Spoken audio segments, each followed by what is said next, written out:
Saf kalbin, saf sözün, saf akarlar. İnsanlığı yok değerin bilenden soruyor.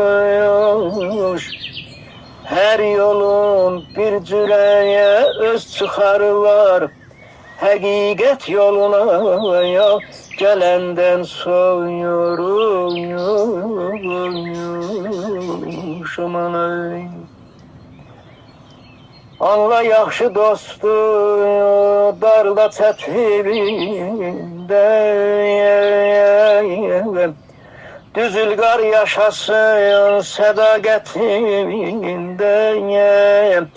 Axtar gözəlliyi saf niyetində.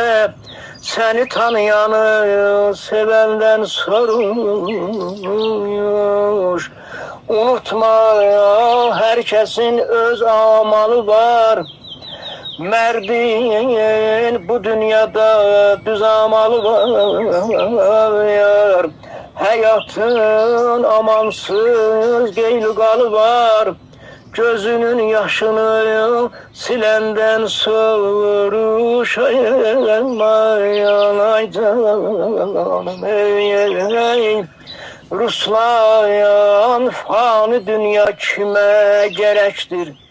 Süfrenin bezeyi, duzuyu çörektir. Yaxşılar hayatta bize niye örnektir? Bugünün hükmünü dünenden soyuyor. Aman aman yam.